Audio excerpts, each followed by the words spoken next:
এখন তারা উপর দিকে যাচ্ছে আর যাচ্ছে। এখন তো 100 তলা পর্যন্ত বিল্ডিং হয়ে যাচ্ছে পৃথিবীর বিভিন্ন দেশে। আর কয়েকদিন পরে শুনবেন যে 1000 তলার বিল্ডিং হচ্ছে, আসমান পর্যন্ত জায়গা খালি। জন্ম নিয়ন্ত্রণের প্রবক্তা যারা, যে কেন বাচ্চা বাড়বে, এত বেশি বাচ্চা কাছে নিলি, তারপরেই তো জায়গা দেওয়ার জায়গা নেই। আল্লাহ বলছেন আকাশ পর্যন্ত জায়গা খুলে রাখছি, কত উঠবি উঠ। আলহামদুলিল্লাহ الحمد لله نحمده ونستعينه ونستغفره ونؤمن به ونتوكل عليه ونعوذ بالله من شرور أنفسنا ومن سيئات أعمالنا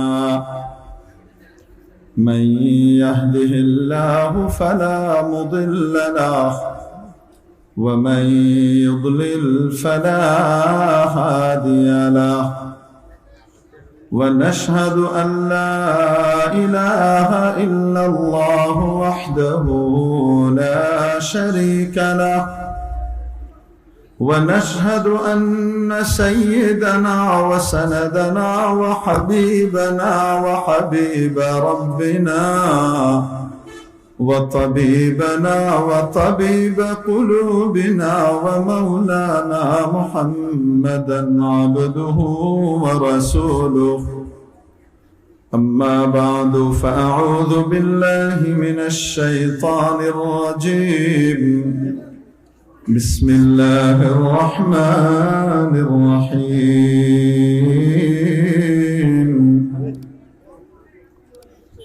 الرحمن علم القرآن خلق الإنسان علمه البيان صدق الله مولانا العظيم ঐতিহ্যবাহী জামিয়া আশরাফিয়া কানাইপুর ফরিদপুরের উদ্যোগে আয়োজিত আজ 27শে নভেম্বর 2021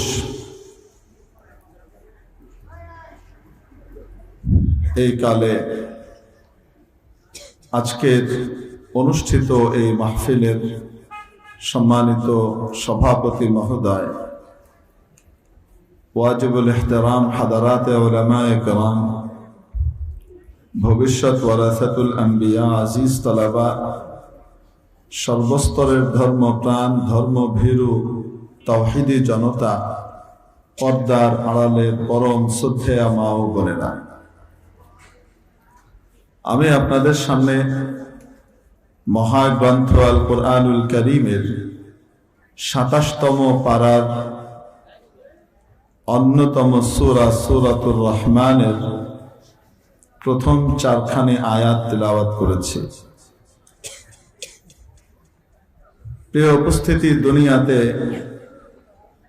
সকলেই বলে শিক্ষাই জাতির মেরুদণ্ড।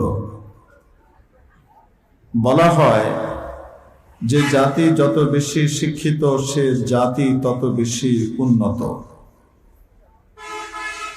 বলা হয় যে জাতি শিক্ষার দিক থেকে যত বেশি পিছিয়ে থাকবে সে জাতি বিশ্ব সভায় তত বেশি পিছিয়ে থাকবে। বলা হয় শিক্ষা ছাড়া মানুষ মানুষ হতে পারে না। মানুষের মানবতা, মনুষ্যত্বের সত্যিকারের বৈশিষ্ট্য এবং গুণাবলীগুলোকে বিকশিত করার জন্য তাকে শিক্ষিত করা এবং তাকে শিক্ষার ছোঁয়ায় নিয়ে আসা অত্যন্ত জরুরি। বাস্তবতাও তাই। একটু শিক্ষিত সমাজ এবং একটি মূর্খ সমাজ, অশিক্ষিত সমাজ, দুই সমাজের মধ্যে বিস্তর ব্যবধান সামাজিকভাবে আমরা লক্ষ্য করে থাকি।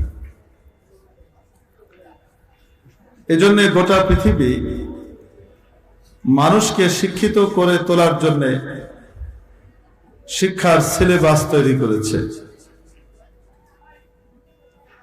উন্নত বিশ্বের বড় বড় নামি দামি শিক্ষা প্রতিষ্ঠানগুলোর আলাদা আলাদা কারিকুলাম আছে। সেই কারিকুলামগুলোর অনুসরণ করে পৃথিবীর বিভিন্ন দেশে তারা জাতিকে শিক্ষিত করতে চায়, এগিয়ে নিতে চায়। অক্সফোর্ডের কারিকুলাম আছে, কেউ আবার ক্যামব্রিজের কারিকুলাম ফলো করে, কেউ আবার হার্ভার্ডের কারিকুলাম ফলো করতে চায়, কেউ এটা কেউ সেটা, বিভিন্নভাবে তারা দেশকে জাতিকে এগিয়ে নিতে চায়, উন্নত করার মানুষে কাজ করে যায়, গোটা জীবন শেষ করে দেয়। সম্মানিত হাজরিন, আমি আপনাদের খেদমতে ছোট্ট একটি প্রশ্ন রাখব। আমাকে বলুন দেখি, হার্ভার্ড বলি, ক্যামব্রিজ বলি বা অক্সফোর্ড বলি বা অন্য কোন ইউনিভার্সিটির কথাই বলি না কেন, তাদের যে কারিকুলাম গুলো, তাদের যে শিক্ষার বিষয়বস্তুগুলো, এগুলো তৈরি করে দিয়েছেন মহান স্রষ্টা, না তৈরি করেছে সৃষ্টি? মাখলুক এবং সৃষ্টি এগুলোকে তৈরি করেছে। এটা সবাই জানে। সাথে সাথে এটাও সবাই জানে যে সৃষ্টির সিদ্ধান্ত পরিবর্তনশীল এবং ভুল হওয়ার আশঙ্কার সাথেই সেটা বেড়ে ওঠে।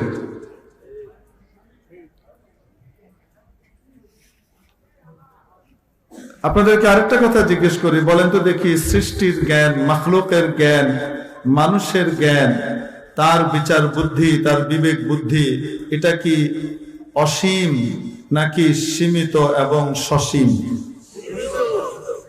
সীমিত। তার জ্ঞানের পরিধি খুব ক্ষুদ্র একটি এরিয়াকে কেন্দ্র করে। যদি আমাদের দৃষ্টিতে যারা মহাবিশ্ব নিয়ে গবেষণা করে, যারা অ্যারোনটিক্যাল স্পেস নিয়ে গবেষণা করতে থাকে, এই সমস্ত ব্যক্তির জ্ঞান আমাদের কাছে অনেক বেশি মনে হয়, জায়গাগুলো অনেক বড় মনে হয়। আসলে বাস্তবে এই জায়গাগুলো, তাদের জ্ঞানের পরিধি প্রথম আসমান পর্যন্ত গিয়ে পৌঁছে না, তারও বহুত নিচে। তারপরেও প্রথম আসমান পর্যন্ত যদি পৌঁছে যেত, গোটা প্রথম আসমানের ভেতরকার পুরো জায়গাটুকু, এই মহাশূন্য যেটাকে আমরা মহাশূন্য বলছি, এই পুরোটুকু মহাবিশ্বের তুলনায় অতি ক্ষুদ্রাতি ক্ষুদ্র একটি অংশ, অতি ক্ষুদ্র।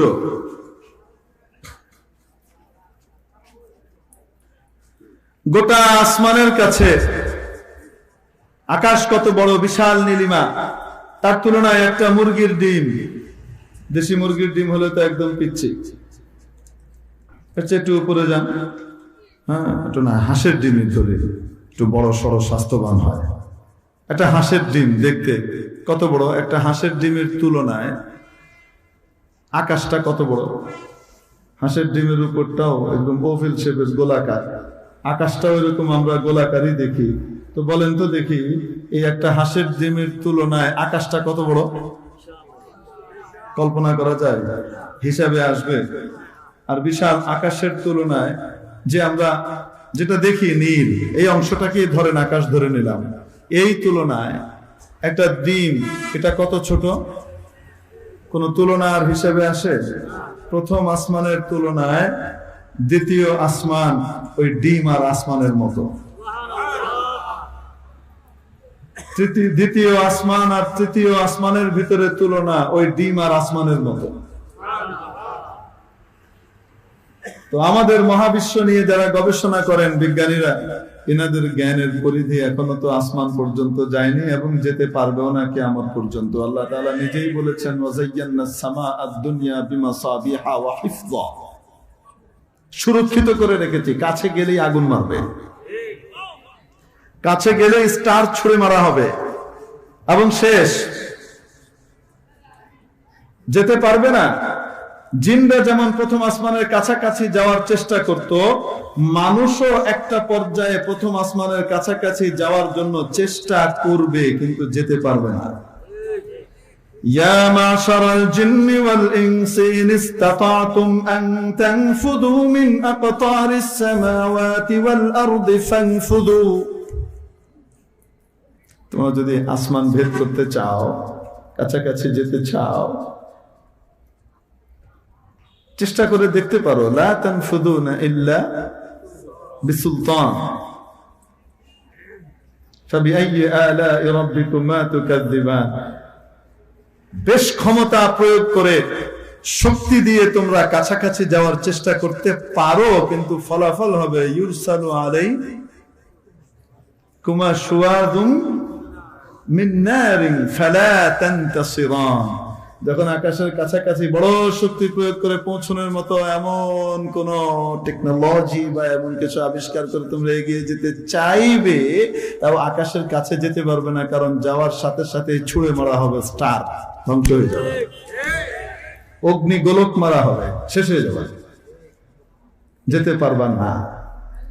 এনাদের দৌড় তো এখনো পর্যন্ত অগ্নি গোলক পর্যন্ত পৌঁছে সারেনি, ঠিক কি ঠিক না? তাহলে বলেন তো দেখি, আমাদের দৃষ্টিতে তাদের জ্ঞানের পরিধি অনেক বড় হলেও মহাবিশ্বের তুলনায় বলেন তো দেখি এই জ্ঞানের জায়গা আর পরিধি কি অনেক বড় না অতি ক্ষুদ্র? অতি ক্ষুদ্র। প্রিয় উপস্থিতি, বলছিলাম মানুষের জ্ঞানের পরিধি কম। মানুষের জ্ঞান অসীম নয়, সসীম, সীমিত। মানুষের জ্ঞান সর্বব্যাপী নয়, মানুষের জ্ঞান হলো আংশিক, যার কারণে মানুষের সিদ্ধান্ত ভুল হতে পারে, ঠিক কি ঠিক না? হতে পারে না, শুধু একের পর এক হয়।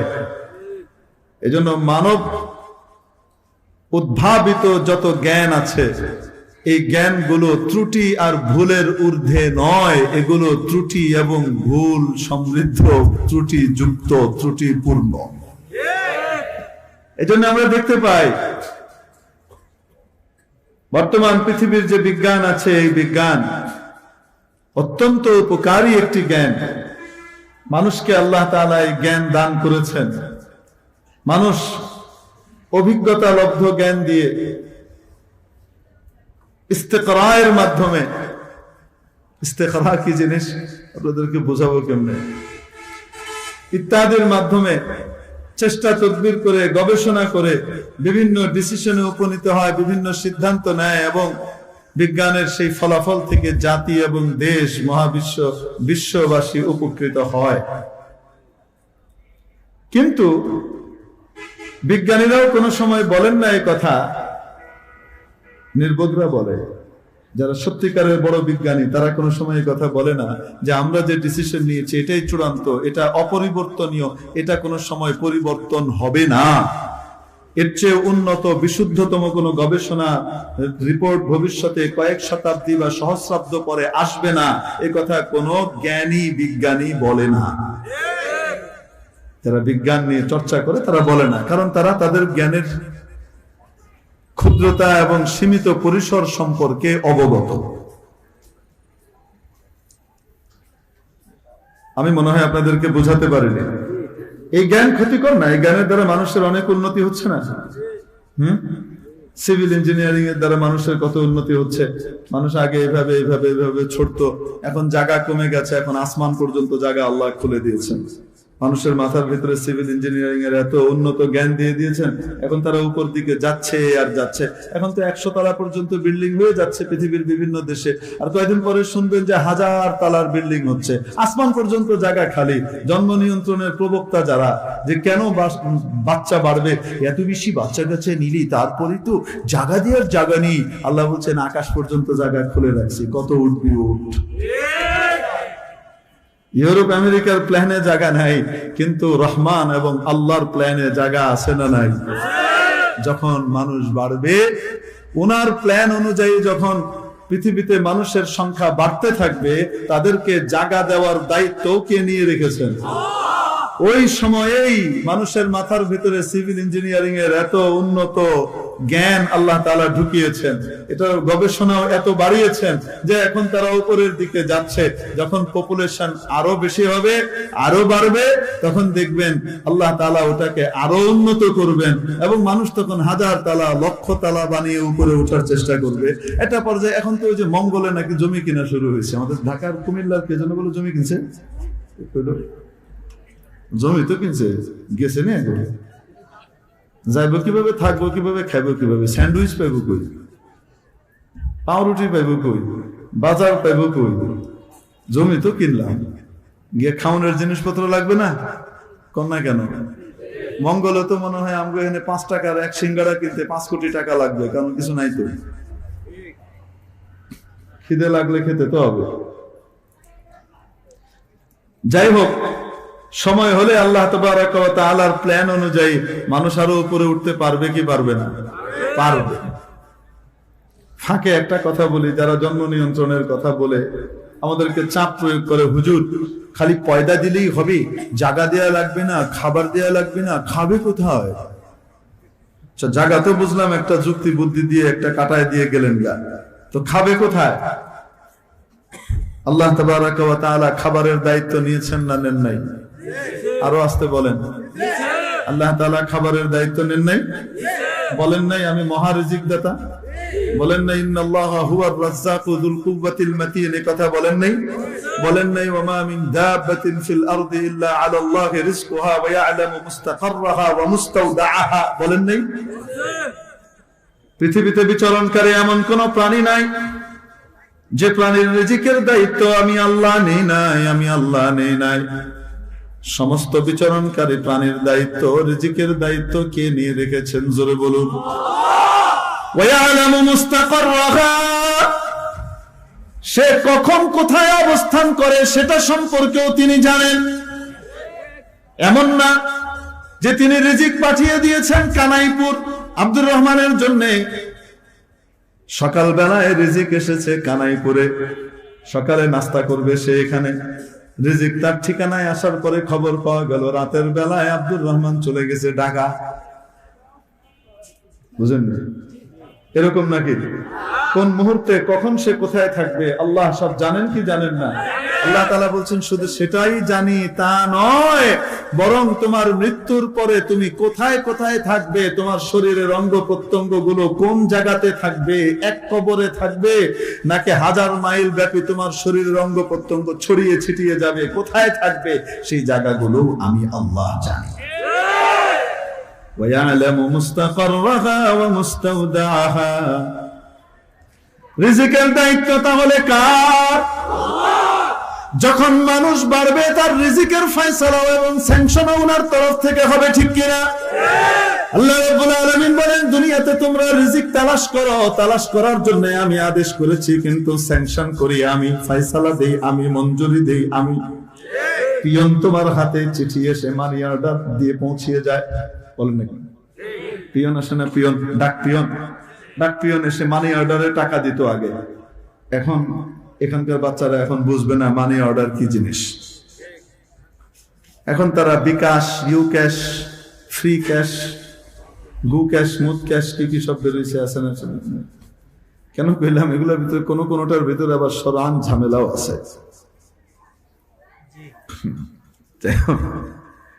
তো এখনকার বাচ্চারা মানি অর্ডার বুঝবে না। মানি অর্ডারে কি হতো বলেন তো? ডাক বিভাগে গিয়ে কেউ টাকা পাঠাতো, জমা দিয়ে আসতো। মনে করেন ঢাকাতে জমা করেছে, তার আব্বা আম্মা থাকেন কোথায়? ওয়াইফ থাকে ফরিদপুরে, আপনাদের কানাইপুরে, তো ওখানকার ঠিকানায় পাঠিয়ে দিয়েছে, ওখানে জমা হয়েছে, ওই কাগজটা এখানে আসবে, টাকাটাও এখানে আসবে। এখানকার পোস্ট অফিস থেকে আপনার জন্য পিয়ন সাহেব, ডাক পিয়ন এসে কি করবে? পৌঁছিয়ে দেবে। পৌঁছাতো না? তো পিয়ন তো টাকা দিচ্ছে, টাকা কি পিয়ন দেয়? বলেন না কেন? বুদ্ধিমান জানে পিয়ন একজনকে টাকা দিচ্ছে, আরেকজনকে দিচ্ছে না। কারণ কি? কারণ টাকার মালিক পিয়ন না, পিয়ন সাহেব শুধু বাহক। পিয়ন সাহেব শুধু বাহক, এটার পেছনে আরো কেউ আছে, ঠিক কি ঠিক না?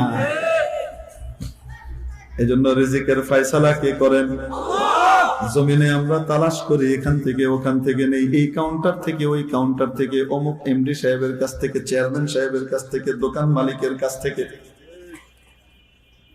ধান বিক্রি করে ক্রেতার কাছ থেকে টাকা নিচ্ছি ঠিক, এটার ফয়সালা এবং আমি যে এই টাকা পাবো এটার সিদ্ধান্ত দিয়ে রেখেছেন কে? এজন্য সূরাতুল যারিয়াতে আমাদের ঈমানকে পরিশুদ্ধ করার জন্য পরিষ্কার ভাষায় মাওলা বলেছেন, ওয়া ফিস সামাই রিজকুকুম ওয়া মা তুআদুন, তোমাদের রিজিক তো একমাত্র আসমানেই। কোথায়? একমাত্র কোথায়? আসমানেই তোমাদের রিজিকের ফয়সালা হয়, সেটা তোমাদের দুনিয়ায় হ্যান্ড ওভার হয়। তাহলে রিজিক দাতা জোরে বলুন কে? স্রষ্টা এবং খালেক সৃষ্টিকারীও বলেন কে? মানুষ যে মায়ের পেট থেকে বের হয়, মা বাবা তৈরি করে না আল্লাহ তৈরি করেন?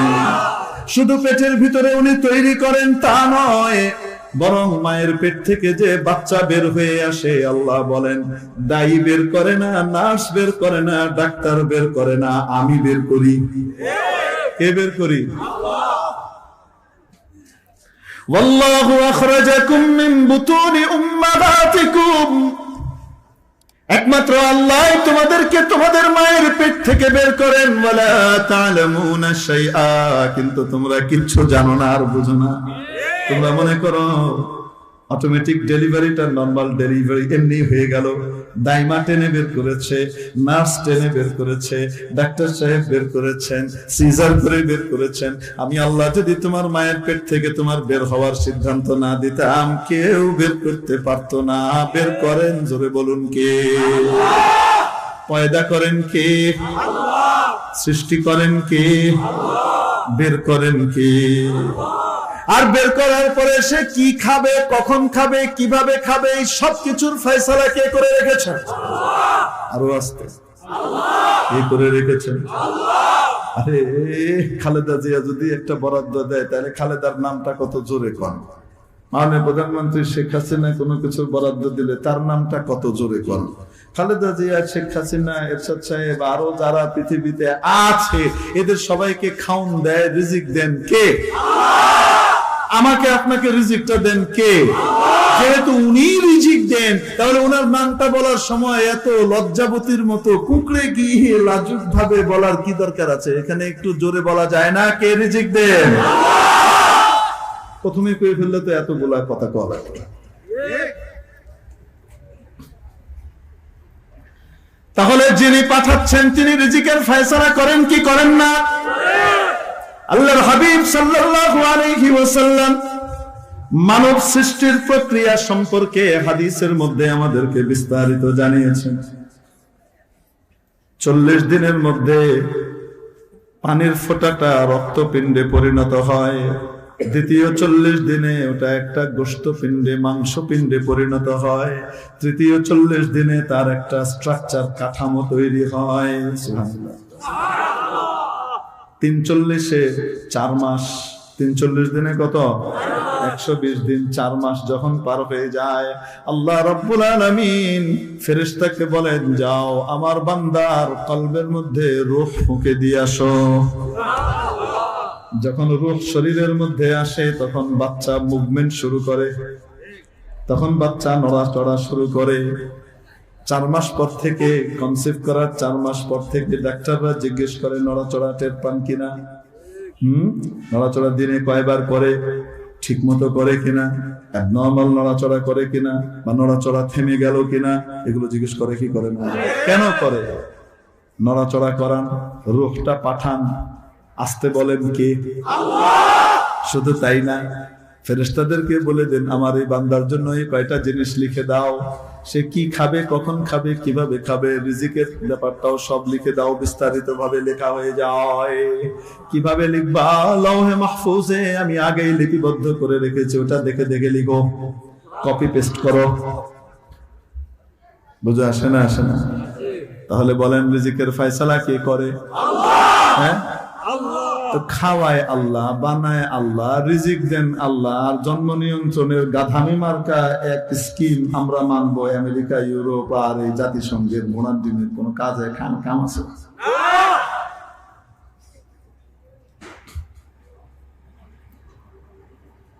এতক্ষণ তো অনেক বয়ান দিলেন, খাবে কি হেটা তো কইলেন না। লক্ষ্য করে দেখেন, আজ থেকে 50 বছর আছে, 60 বছর আগে আপনাদের এখানকার এক এক জমির মধ্যে ফসল হতো কয় মৌসুম? কম মৌসুম ফসল হতো। আরে মুরব্বীদেরকে জিজ্ঞেস করেন, এই যে মুরব্বীরা আছে ওনাদেরকে জিজ্ঞেস করেন ফসল কয় মৌসুম হইতো? এক মৌসুম। এবং সেই এক মৌসুমের ফসলের মধ্যে আবার এক কাঠা জমিতে ধান হতো কয় মণ? আরে এখন না, তখনকারটা বলেন। জি, ওই সময় হতো, উনি বলছেন কাঠা আবার ময়মনসিংহে কিন্তু অনেক বড় কাঠা, এখানে কাঠা আবার ঢাকার হিসাবের কাঠা, একটু ছোট কাঠা। বুঝতে পারছে না? মুরব্বী বলতেছেন 10 কেজি 12 কেজি গম ধান হতো এক কাঠা জমিতে। কৃষি বিজ্ঞানকে আল্লাহ এত উন্নত করে দিলেন কারণ মানুষ বাড়ছে, ধাই ধাই করে বাড়ছে, তাদের খাবার ব্যবস্থা করতে হবে কি হবে না? আল্লাহ তাআলা এত উন্নত করে দিলেন কৃষি বিজ্ঞানকে, এবং আরো যত মানুষ বাড়বে তত উন্নত করবেন। ওই জ্ঞান মানুষের মাথার ভিতরে আল্লাহ যোগান দিবেন, উনি নিয়ন্ত্রণ করেন কে কোন জায়গায় ভর্তি হবে।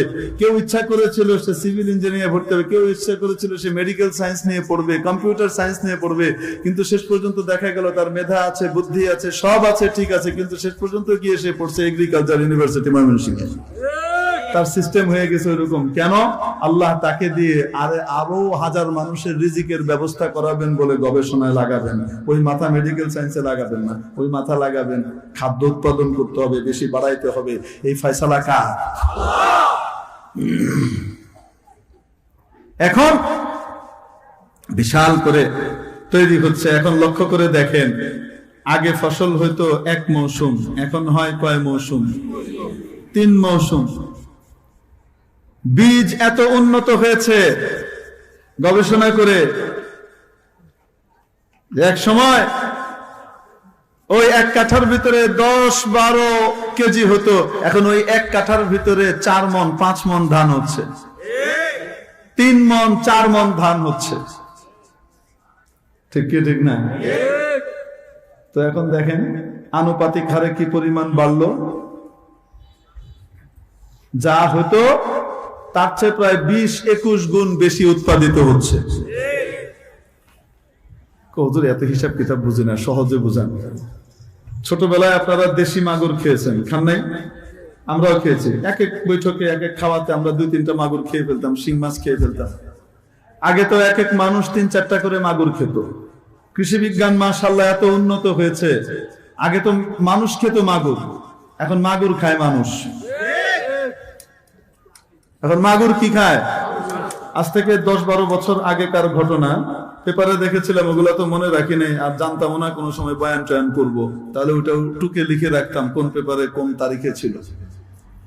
এইদিকেই কোন মাছের ঘেরে, আপনার এই দক্ষিণবঙ্গে এইদিকেই কোন মাছের ঘেরে চোর ধরা পড়েছে রাতের বেলা। চোর ধরা পড়ার কারণে তাকে সাজা দিয়েছে কি, মাঘ মাসের রাত তো, এজন্য পানির ভিতরে তাকে একটু চুবিয়ে রেখে দিয়েছে, অর্ধেক পানির নিচে আর অর্ধেক কি, হ্যাঁ নিচে বাঁশের ভিতরে অর্ধেক বেঁধে দিয়েছে। এটাই তোমার সাজা, যে তুমি ঠান্ডার ভিতরে আজকে সারা রাত কি করবা, এই ঠান্ডা পানিতে থাকবা, এটাই সাজা। বেচারা তো জানতো না, ওখানে চাষ করে সেই আফ্রিকান মাগুর, মাশাআল্লাহ। সকালবেলা এসে দেখে তাদের মানে চোখের পানি বেরিয়ে এসছে, কি সাজা দিলাম। কারণ বেচারার নিচে আর কিছু নাই। মাছ কি করেছে, সব ঠুকরিয়ে খেয়ে শেষ করে চলে গেছে। তো আগে তো মানুষ খেত মাগুর, আর এখন মাগুরে খায় মানুষ। এইরকম বড় বড় মোটা মোটা এইরকম লম্বা লম্বা মাগুর তৈরি হয়েছে এখন। আগে তো ছিল পুচকি পুচকি একটু একটু, এখন কত বড়, এত বড়, মানে কয়েকশো গুণ বড় এক এক মাগুর। আর উঠানোর পরে কি আওয়াজ দেয়, আওয়াজ করে না, করে না, কি বলে, রিজিক আসছি, আল্লাহ দিয়েছেন, খবরদার ফালতু মার্কা জন্ম নিয়ন্ত্রণের পিছনে হাঁটিস না, রিজিক আসছে, ধ্বংস করিস না নিজেদের। বুঝেননি কি বলি? আর একটু বুঝাই দে, বুঝাবো? হ্যাঁ, আগে আমাদের আব্বা আমাদের বাচ্চা হইতো 10টা 12টা, মাশাআল্লাহ 13টা 13 জন 14 জন। হাজী আফজাল সাহেবের বাচ্চা হয়েছে একাই, এক বউ দিয়ে 17 জন, মাশাআল্লাহ। আল্লাহ তাআলা এরকম দিতেন হয়তো। তো দেখা যেত বাচ্চাগুলোর ভিতরে কোনোটা না কোনোটা বাপ মার নেওয়াটা আর খেদমত গুজার হইতো। বলেন না কেন?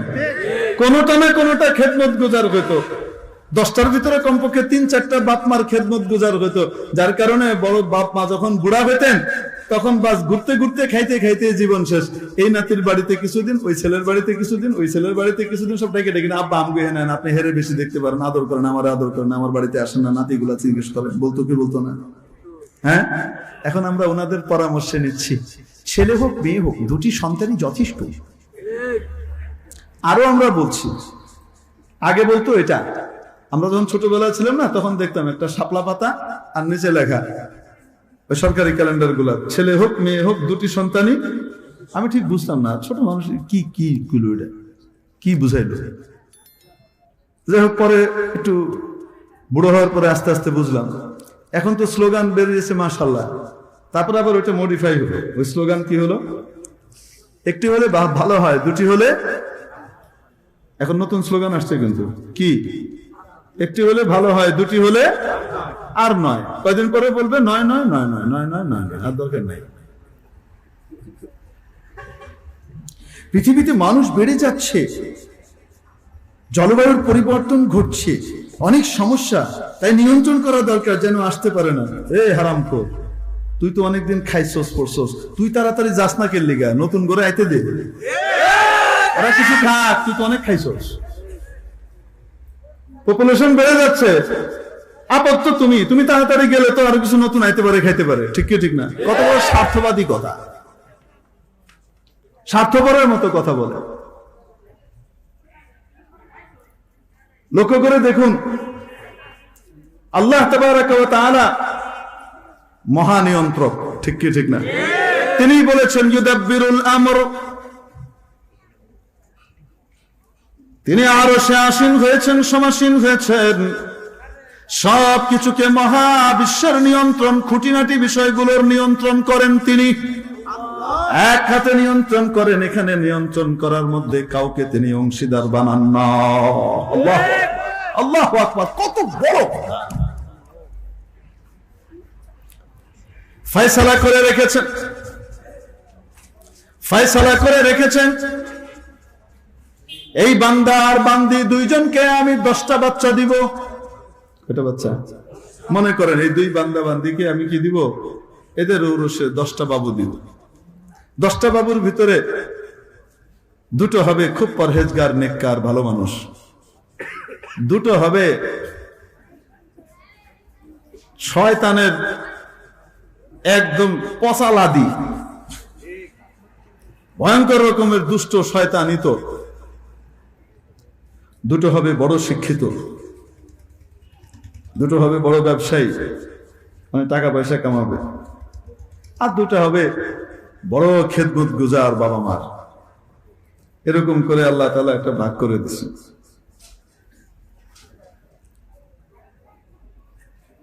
এখন ইউরোপ আমেরিকার পলিসি মেনে সুন্দর করে সিস্টেম করে করে দিলাম কি, আমরা বাস বিয়ের 5 বছর পর্যন্ত আমরা করবো, বেবি স্পিরিট করবো, আমরা কোনো বাবু নিব না। কত বড় ধৃষ্টতাপূর্ণ কথা!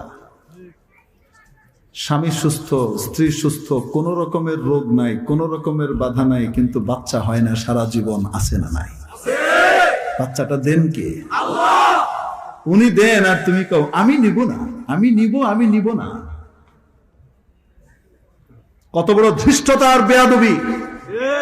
কল্পনা করতে পারি না। আমাদের সমাজে যেহেতু সবাই বলে, তাই শুনে শুনে আমরাও বলি, ইমানদারও বলে, কল্পনা করতে পারে না এটা যে আল্লাহর সাথে কত বড় বেয়াদবি আর ধৃষ্টতা। তুমি নিবা কোত্থেকে? দেওয়ার মালিক কে? আল্লাহ।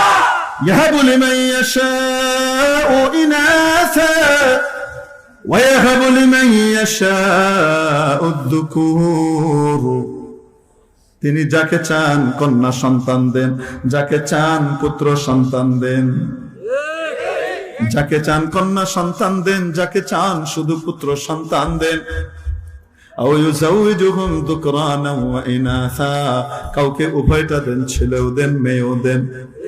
ওয়া ইয়াজআলু মান ইয়াশাউ আকিমা, কাউকে কাউকে নিঃসন্তান করে রাখে। কেন? ইন্নাহু আলিমুন কাদির, অনেক সময় তিনি জানেন একে সন্তান দিলে তার জন্য ক্ষতি হবে, দুনিয়া আখিরাতের লোকসান হবে, তাই তাকে দিলাম না। সে চিরকাল জান্নাতে যেন সুখে থাকতে পারে, দুনিয়াটাও যেন একটু আরামে কাটাইতে পারে। আমি জানি সন্তান হলে তার জন্য ঝামেলা হবে, সমস্যা হবে, ক্ষতি হবে, তাই দিই না। আর আরেকটা কারণ, তার জন্য কোনো ক্ষতি হবে না, কিচ্ছু হবে না, কিন্তু আমি দেব না। কেন দিব না? আই হ্যাভ পাওয়ার, আমার ক্ষমতা আছে, আমার শক্তি আছে, আমি ক্ষমতাবান, কোন রোগ নাই, স্বামী স্ত্রীর মধ্যে কোনো ব্যাধি নাই, কিচ্ছু নাই। মেডিকেল সায়েন্স বলে একদম পারফেক্ট ফিট, কিন্তু তারপরেও বাবু হচ্ছে না। কেন? আমি দেব না, দেখি তুমি পাও কোত্থেকে। আমি দেখাবো সন্তান চাইলেই পাওয়া যায় না, নেব আর নেব না বলার জিনিস নয়, এটা তো হলো মহান রব্বুল আলামিনের দান। আমি মনে হয় বোঝাতে পারি না আপনাদের। তাহলে এই কথা আর কোনদিন বলবো যে সন্তান নিব না, বাবু নিব না, বলবো? আল্লাহ রাগ হয়ে গেলে কিন্তু বিপদ আছে। আমার চেনা জানা অনেকে আছে, অনেকে আছে আমার চেনা জানা, এদের আর বাবু হয় না, বাবুর জন্য দোয়া চায়, সে তাবিজ চায়। আমি বলি ভাই তাবিজটা তো জানি না আমি, এগুলা কি জিনিস? না একটু দেন হুজুর, একটু দোয়া, এটা সেটা। তো দোয়া সোয়া করি, দোয়া টোয়া দিই, বাবু হয় না। খোঁজ খবর নিয়ে দেখি, পরে যখন জিজ্ঞেস করি টরি আসতো, তখন দেখি ওই ওনারা প্ল্যান করছিলেন প্রথম 3 বছর আমরা বাবু নিব না, আমরা একটু স্বামী স্ত্রী মজা করব, ঘুরবো, আমরা এই নিব সেই নিব, এই প্ল্যান সেই প্ল্যান। এই হারাম খোরদের প্ল্যান মাথার ভিতরে ঢুকিয়ে দিয়েছে, আর আমরা সেই হারাম মার্কা প্ল্যান নিয়ে মুসলমানের বাচ্চা মুসলমান দৌড়াতে থাকি আর নিজের জন্য ধ্বংস ডেকে আনি। এখন কি হলো? আল্লাহ তাআলা তো যে ভাগ করে দিয়েছিলেন, মনে আছে? আমি ওকে 10টা বাচ্চা দিব, 10টা বাচ্চার ভিতরে 2টা হবে খুব শিক্ষিত, 2টা হবে খুব বৈষয়িক, জমি জমা সবকিছু যেন দেখে রাখে, সবকিছু ঠিকঠাক রাখে। 2টা হবে অনেক আর্ন করবে, আবার 2টা হবে বাবা মার খুব খেদমত গুজার, তারা জীবন যাবে কিন্তু বাবা মার কাছ থেকে তারা কি করবে না, সরবে না, সারাক্ষণ থাকবে। আবার 2টা হবে শয়তানের হাড্ডি। বরাদ্দ তো আল্লাহ তাআলা করে রাখছেন এইভাবে, কোন সময় কোনটা কিভাবে আসবে। কারণ আমি তো মাশাআল্লাহ ওনাদের কথা অনুযায়ী সিস্টেম করে আল্লাহ তাআলা পাঠাইতে চাইছেন, আল্লাহ ফয়সালা করে রাখছিলেন। তবে আল্লাহ ইখতিয়ার দিছিলেন, যদিও উল্টা পাল্টা করে তাহলে কপালে জুটবে না। তো শেষ পর্যন্ত কি হলো, ওই যে 8টা ভালো ছিল ওগুলো তো ফালাই দিছেন, আর নিছেন যে 2টা, এই যে শয়তানের আড্ডি লাড়ি 2টা উঠে নিছেন। এখন এসে আমি এত ভালো, এই শয়তান কোত্থেকে জন্ম নিল, বাপকে পিটায়, মাকে পিটায়, কত খবিস, বাপ মাকে ভাত দেয় না, এত শয়তান আইলো কোত্থেকে? তুমি তো কি করছো? ওগুলাকে কন্ট্রোল করার জন্য, নিয়ন্ত্রণ করার জন্য, তোমার খেদমত এবং তোমার সবকিছু দেখাশোনার জন্য যেগুলোকে আল্লাহ বরাদ্দ করছিল, তুমি তো সিস্টেম করে পটকা বেঁধে ভালাই দিয়েছো সব। সবকিছু কও যায় না, মুশকিল। তুমি তো সিস্টেম করে আইছো, এখন সারা জীবন হা উতাস করো আর কাঁদো। যদি তোমার 8টা 10টা 12টা বাবু থাকতো, তার ভিতরে 3-4 জন দেশে আছে আর বাকি 5-6 জন বিদেশে আছে, ওখান থেকে আর্ন করছে, পাঠাচ্ছে, এবং এখানে যারা আছে এরা সবাই সুখে শান্তিতে আছে, বাবা মা এখানেও থাকে কিছুদিন, ওখানেও থাকে কিছুদিন, বুঝাতে পারি নাই? ঘুরতে থাকে। আর তুমি নিছো 2টা ভালোই হয়েছে, একটা থাকে আমেরিকা, একটা থাকে কানাডা, একটা থাকে আমেরিকা, একটা থাকে অস্ট্রেলিয়া, তুমি মরার পরে তোমার এখন কবরও দেওয়া হয় না, তোমার ফ্রিজের ভিতরে ঢুকায় থুয়ে দেয়, ছেলে আসুক নিয়ে আসুক তারপর জানাজা হবে। মরার পরে আরো ঠান্ডা ফ্রিজের ভিতরে বয়ে বয়ে লে আনছো কপালে। আফসোসের সাথে বলতে হয় যে দুটো জিনিস যেটা মানুষের জীবনে একবারই আসে এবং এটা তার নিজের হাতে নাই। দুটো বিষয়ের সুন্নত গুলো তার জীবনে পালন করার সুযোগ একবারই আসে, কিন্তু এটা তার হাতে নাই। এক, জন্মের পর পর যে সুন্নত গুলো আছে ওগুলো একটা বাচ্চা সে নিজে আদায় করতে পারবে? এটা অন্যের ঘাড়ে, এটা বাবা মার দায়িত্বে, এটা আত্মীয় স্বজনের দায়িত্বে। তার ডান কানে আজান দেয়া, বাম কানে একামত দেয়া, তারপরে তাকে সুন্দর করে গোসল দেয়া, তারপরে তাকে আরো একের পর এক তাহনিক করানো। কোন আল্লাহওয়ালা মানুষের মুখ দিয়ে কোনো খেজুর বা মিষ্টি কোনো কিছু খাইয়ে সেখানে এটাকে এরকম লাগিয়ে দেওয়া, বাচ্চা চুষে চুষে খাবে, এগুলো সুন্নত। তাহনিক করানো, এগুলা কি সে পারবে? এই সুন্নত গুলো পারবে না। এই সুন্নত গুলো অন্যের, কিন্তু এই সুযোগটা জীবনে, কারণ জন্ম কয়বার হয় বলেন না কেন? আর আরেকবার মৃত্যুর পরের সুন্নত গুলো রাসূল করিম সাল্লাল্লাহু আলাইহি সাল্লাম শিখাচ্ছেন, তিনটা জিনিস কোন সময় দেরি করবে না। এক, নামাজের মুস্তাহাব সময় চলে এসেছে, এক মুহূর্ত দেরি করো না। নামাজের ওয়াক্ত হয়ে গেছে, ওয়াক্ত তিন রকম, ওয়াক্তে জায়েজ, ওয়াক্তে মুস্তাহাব, ওয়াক্তে কাদা। মুস্তাহাব ওয়াক্ত চলে এসছে নামাজের, এক এক নামাজের মুস্তাহাব ওয়াক্ত এক এক সময়, এক এক মৌসুমে এক এক সময়, জানতে হবে এগুলো। আর দেরি করো না, তাড়াতাড়ি আদায় করো, অন্য কাজ বাদ, আগে নামাজ আদায় করে নি। তার মধ্যে একটা, সন্তান বিবাহের উপযুক্ত হয়ে গেছে, আরেকটু স্টাবলিশড হোক, আরেকটু ঘোড়ার ডিম হোক, আরেকটু এই হোক সেই হোক, দেরি করো না। উপযুক্ত পাত্র পাত্রী পাওয়ার সাথে সাথে বিয়ে করে দাও, দেরি করিও না। মাইয়ের যখন ইন্তেকাল করে, মানুষ যখন মারা যায়, ইন্তেকাল করে, তার জানাজা তৈরি করতে যত তাড়াতাড়ি সময় লাগে তত তাড়াতাড়ি সময়ের ভিতরে তার জানাজা রেডি করে তাড়াতাড়ি তাকে দাফনের ব্যবস্থা করো, দেরি করো না। কেন? সে যদি জাহান্নামী হয়, দুনিয়ার উপরে যত বেশি থাকবে তত বেশি দুনিয়ার জন্য আপদ বিপদের কারণ হবে। সে যদি নেককার পরহেজগার হয়, জান্নাতি হয়, তার আখিরাতের কিছু বিষয় হ্যান্ড ওভার হওয়া বাকি আছে তার কবরের সওয়াল জবাবের পরে, ঠিক কিনা? তুমি তাকে দেরি করিও না। এজন্য হাদিস শরীফের মধ্যে আসে, যখন কোন নেককারের জানাজাকে কাঁধে করে নিয়ে যাওয়া হয় তখন নেককার মানুষ শুনতে পায় না, কিন্তু সে বলতে থাকে, কদ্দিমুনি কদ্দিমুনি, আমাকে তাড়াতাড়ি নিয়ে চলো, তাড়াতাড়ি নিয়ে চলো।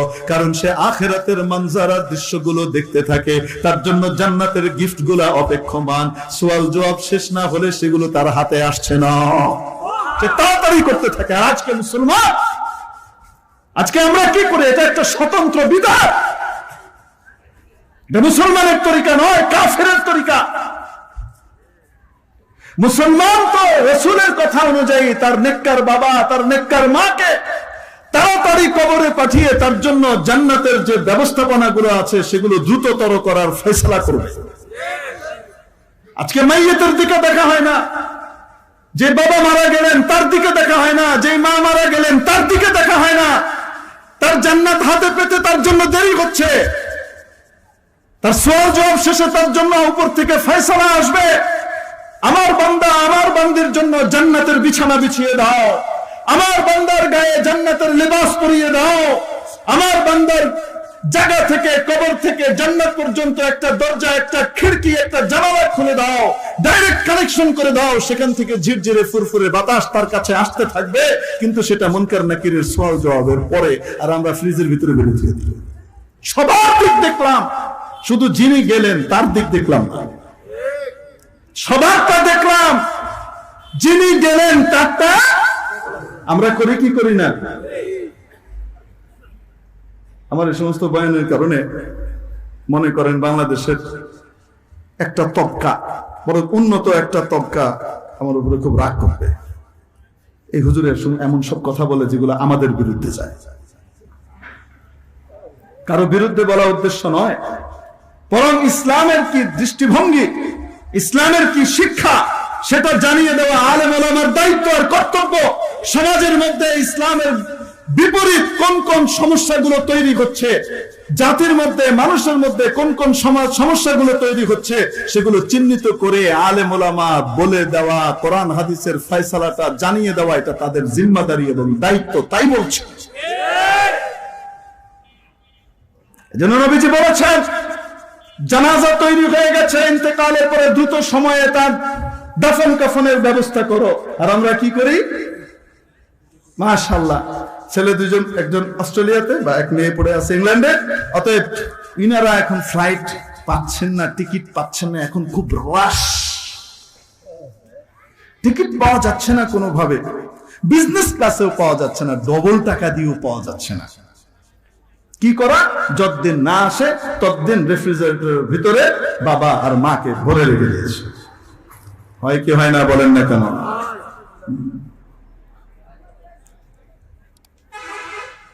মেরে মুহতারাম দোস্ত আজিজ ও বুজুর্গ, এর জন্য মানব সৃষ্ট যত রকমের মতবাদ এবং যত রকমের কথা আছে, যদি সেগুলো আল্লাহর সাথে মিলে তাহলে ঠিক, যদি আল্লাহ এবং তার রাসূলের সাথে না মিলে নিঃসন্দেহে সেগুলো ভুল, ঠিক কিনা? আল্লাহ এবং রাসূলের কথার বাইরে যদি হয় সেটা অবশ্যই ভুল, কোনো সন্দেহ নাই। মুআজ্জাজ হাজিরিন, বলছিলাম আপনাদেরকে মনে আছে কিনা, পৃথিবীতে এক ধরনের জ্ঞান যেগুলো মানব সৃষ্ট জ্ঞান, এই জ্ঞানগুলোর মধ্যে ভুল হওয়ার আশঙ্কা আছে না নাই? আরেক রকমের জ্ঞান স্রষ্টা প্রদত্ত জ্ঞান, যে জ্ঞান মহান রব্বুল আলামিন আরশে আজিম থেকে জিবরিল ফেরেশতার মাধ্যমে, সবচেয়ে শ্রেষ্ঠ সেরা ফেরেশতার মাধ্যমে, সবচেয়ে দামি বাহকের মাধ্যমে তার সবচেয়ে প্রিয়তম বান্দা নবীজি মুহাম্মদুর রাসূলুল্লাহ সাল্লাল্লাহু আলাইহি ওয়াসাল্লামের কাছে পাঠালেন। এই জ্ঞানের মধ্যে ভুল হওয়ার কোনো আশঙ্কা আছে? বলেন না কেন? বিজ্ঞানের বিভিন্ন ডিসিশনের মতো 100-200 বছর পরে ডিগবাজি এবং পোল্টি মারে আছে না। কোরআনের জ্ঞান, কোরআন এমন এক কিতাব 1400 বছর আগে নাজিল হয়েছে। সে 1450 বছর আগেকার নাজিল হওয়া কিতাব পৃথিবী যদি সামনে আরো 14,000 কোটি বছরে টিকে থাকে, কোরআনের মধ্যে অ্যামেন্ডমেন্ট আনার, পরিবর্তন আনার কোনো প্রয়োজন পড়বে না।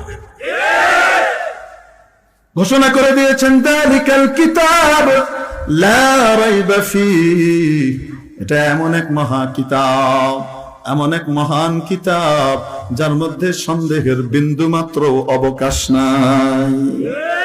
সুবহানাল্লাহ বলেন না? খালি ঠিক কয়, সবগুলা তো ঠিকই কইতেছি, কোনটা বেঠিক কইলাম? যেটা বেঠিক কব ওইটা কইবেন বেঠিক, ঠিক হয় না হুজুর, এটা ঠিক করেন, কারেকশন করেন, কই দিবেন। আমারও তো ভুল হতে পারে বলার ক্ষেত্রে। আল্লাহু আকবার। মেরে মুহতারাম দোস্ত আজিজ ও বুজুর্গ, বলছিলাম স্রষ্টা প্রদত্ত যে জ্ঞান, স্রষ্টার কাছ থেকে আসা যে জ্ঞান, এই জ্ঞানের মধ্যে ভুলের কোনো, সন্দেহের কোনো অবকাশ নাই। তাহলে জ্ঞান কয় রকমের হলো বলুন? একটা স্রষ্টার কাছ থেকে সরাসরি আসা জ্ঞান, আরেকটা হলো সৃষ্টির উদ্ভাবিত জ্ঞান।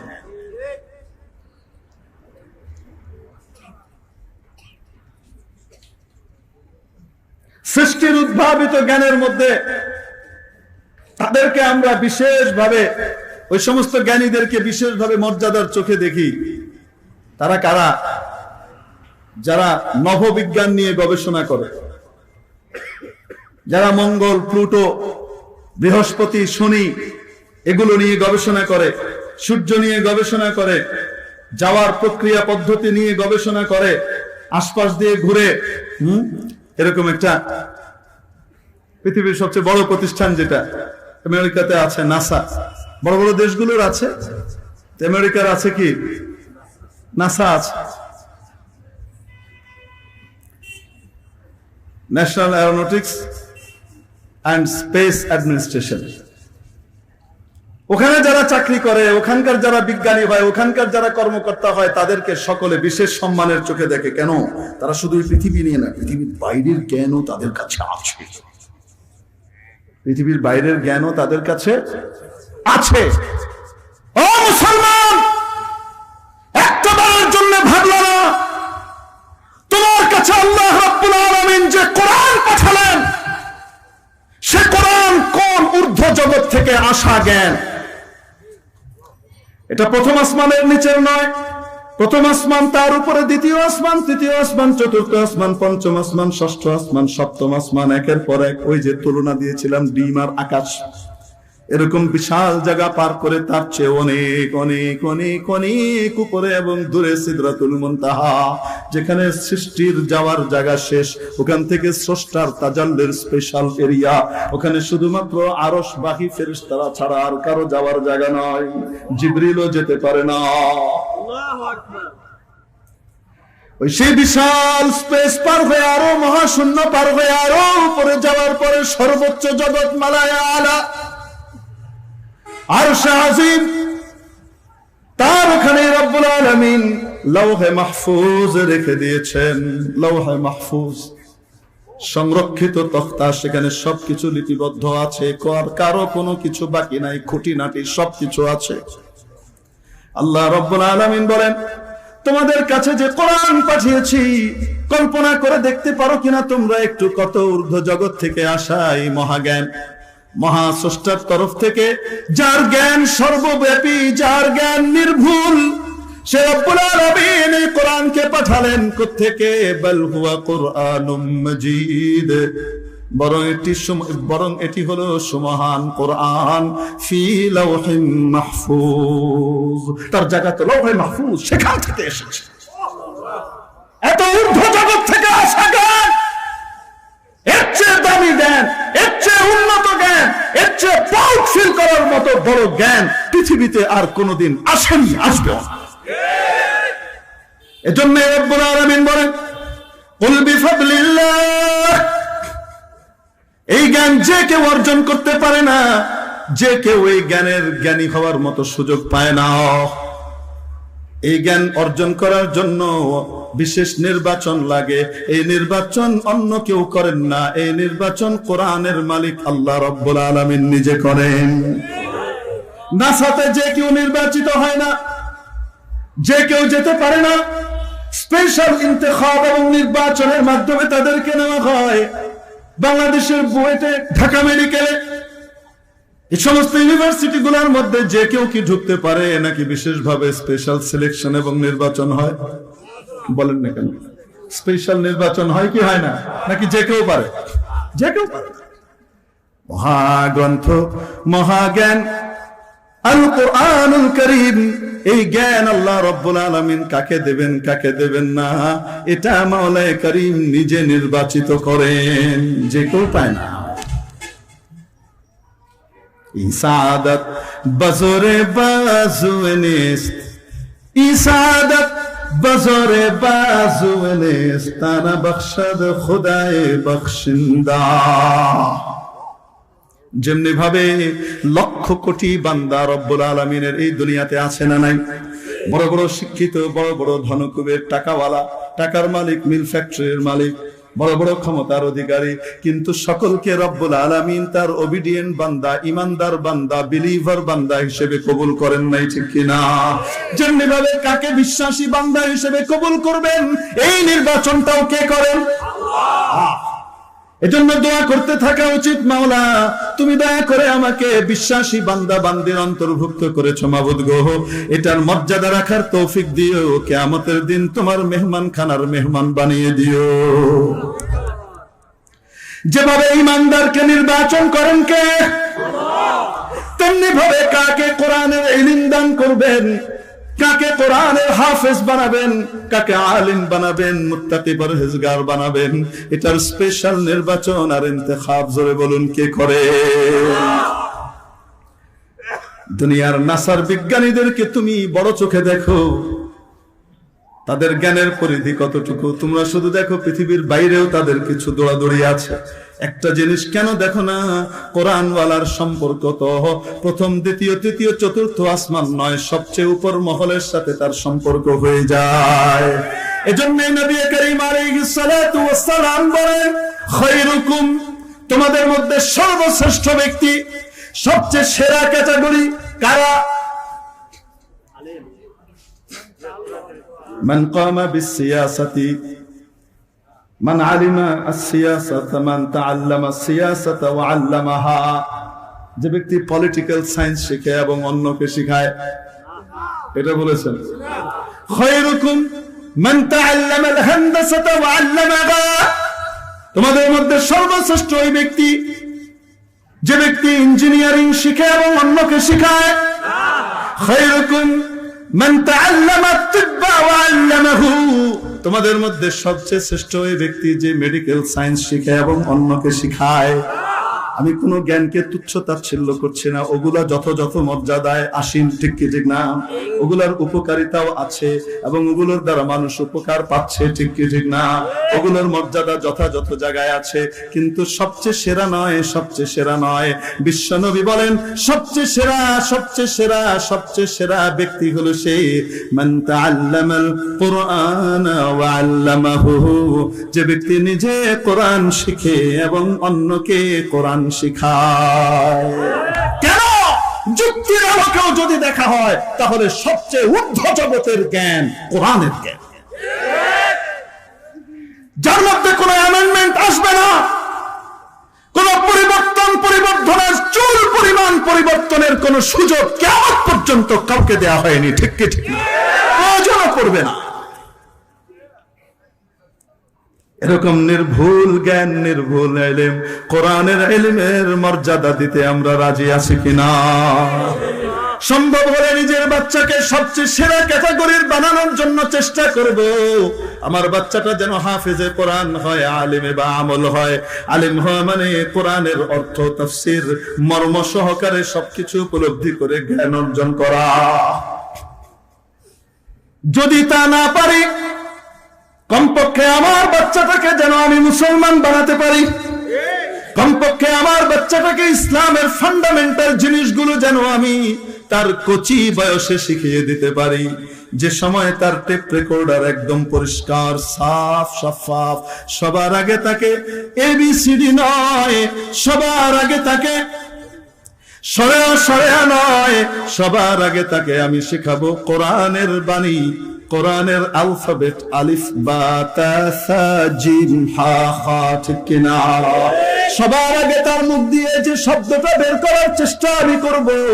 আমার বাচ্চা মুখ যখন সর্বপ্রথম ফুটবে, প্রথম শব্দটা যেন তার হয় আল্লাহ।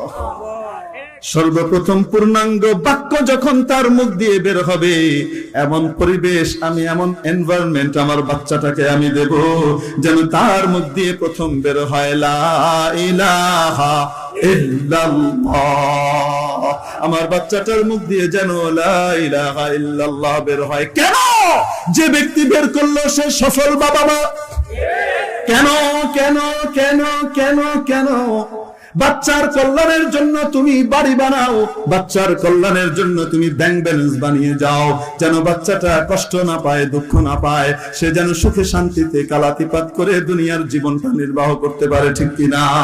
মেরে মুহতারাম দোস্ত, দুনিয়ার জীবনে যদি আমার বাচ্চা সমস্যার মুখোমুখি হয়, তাকে হেল্প করার মতো কেউ না কেউ পাশে দাঁড়াতে পারে, ঠিক কিনা? সাহায্য করার জন্য কেউ হাত বাড়িয়ে দিতেও পারে। কিন্তু কিয়ামতের ময়দানে যদি আমার বাচ্চাটা জাহান্নামী হয়ে যায়, যদি তার জন্য হেল ফায়ারের ফয়সালা হয়ে যায়, আমার বাচ্চাটার পাশে দাঁড়ানোর মতো কেউ থাকবে না, ঠিক কি ঠিক না? আমার বাচ্চাটাকে চিরস্থায়ী জাহান্নামের আগুন থেকে বাঁচানোর প্রয়োজন আছে না নাই? আল্লাহর হাবিব সাল্লাল্লাহু আলাইহি ওয়াসাল্লাম বলেন, যে ব্যক্তির প্রথম বাক্য হবে লা ইলাহা ইল্লাল্লাহ, যে ব্যক্তির জীবনের প্রথম বাক্যটা কি? আসতে বলেন। সে কিছু বুঝে না, কিন্তু তার মুখ দিয়ে বের হয়েছে লা ইলাহা ইল্লাল্লাহ। এবং জীবন শেষ হওয়ার পরে তার অন্তিম সময়ে শেষ বাক্য হবে লা ইলাহা ইল্লাল্লাহ দাখালাল জান্নাহ। জাহান্নামের কাছেও যাওয়া লাগবে না। মাঝের জীবনে যতই উল্টাপাল্টা অন্যায় থাকুক না কেন, রব্বুল আলামিন তাকে ক্ষমা করে দিয়ে জান্নাতে পাঠিয়ে দেবে। তাহলে আমার বাচ্চাটাকে আমি দিন শেখাবো, ঠিক কি ঠিক না? নাকি জন্মের পরে তাকে আমি শেখাবো বাবু বালু হাট্টি মাটিন টিম বলে হয়নি, আবার বলো হাট্টি মাটিন টিম। বাচ্চা কি কইতে পারে হাড্ডি ভাঙার ডিম? মাথায় ঢুকে চেষ্টা করে।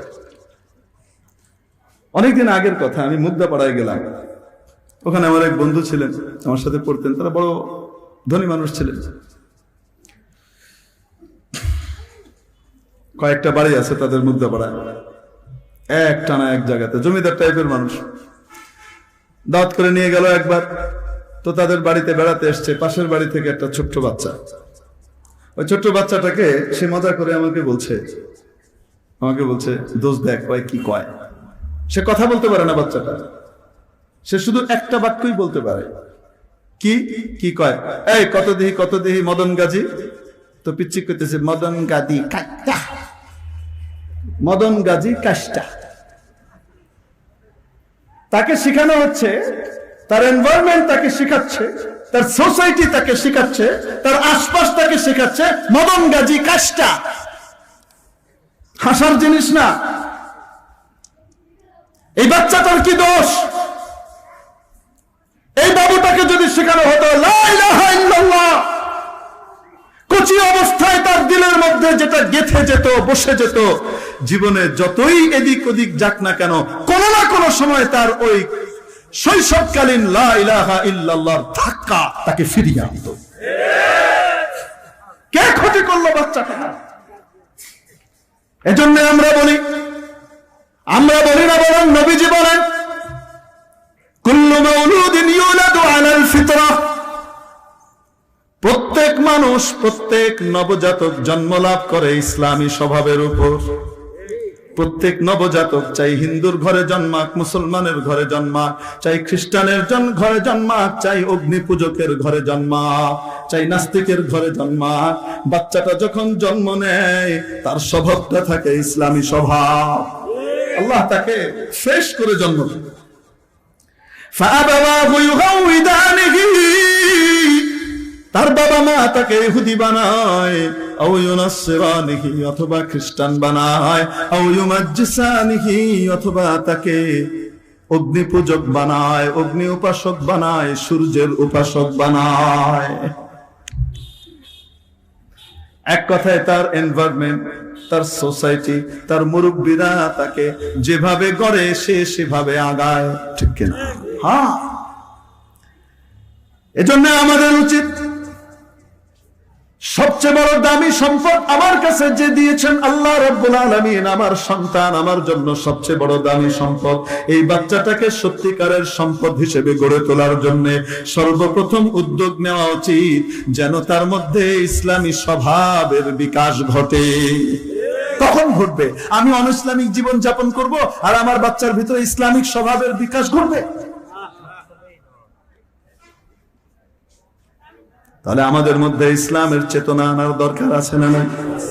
এই ইসলামী চেতনা, এই চেতনাবান হওয়ার জন্য, উদ্বুদ্ধ হওয়ার জন্য, মহাগ্রন্থ আল কোরআনের আলোয় আলোকিত হওয়ার জন্য আমরা আলোকবর্তিকাধারীদের আশপাশে যাব, আমরা আলেম ওলামার কাছে যাব, মাদ্রাসায় যাব, মাদ্রাসার সাথে সম্পর্ক রাখবো, আলেম ওলামার সাথে সম্পর্ক রাখবো, দাওয়াত ও তাবলীগের মেহনতের ভিতরে শরীক হব, ঠিক কিনা? খানকাহি মেহনতের মধ্যে শরীক হব।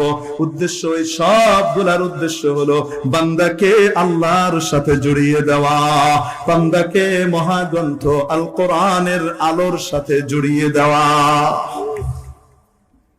আমরা যাবো তো ইনশাআল্লাহ? মাদ্রাসার সাথে সম্পর্ক রাখবো তো? সবচেয়ে ভাগ্য, নিয়ত করেন আমার বাচ্চাটাকে আমি হাফেজে কোরআন বানাবো, আমার বাচ্চাটাকে আমি আলেমে বাআমাল বানাবো। ঠকবেন না, ঠকবেন না। ইঞ্জিনিয়ার সাহেব, ডাক্তার সাহেব, প্রফেসর সাহেব, আপনি আপনার বাচ্চাকে ওই ভুল ভ্রান্তি মার্কা জ্ঞানগুলো, মানব রচিত জ্ঞানগুলো শেখানোর জন্য এত পাগল হয়ে গেলেন। আপনার বাচ্চাকে আপনি স্রষ্টার জ্ঞানের আলোয় আলোকিত করেন, আপনার চেয়ে লাভবান আর কেউ হবে না। আপনার বাচ্চাকে আল্লাহ না খাইয়ে রাখবেন না, আপনার বাচ্চাকে আল্লাহ তাবারাকা ওয়া তাআলা গায়েব থেকে স্পেশাল রিজিকের ফয়সালা করবেন, ঠকবেন না। আপনার বাচ্চা হৃদয়ের মধ্যে শান্তি অনুভব করবে।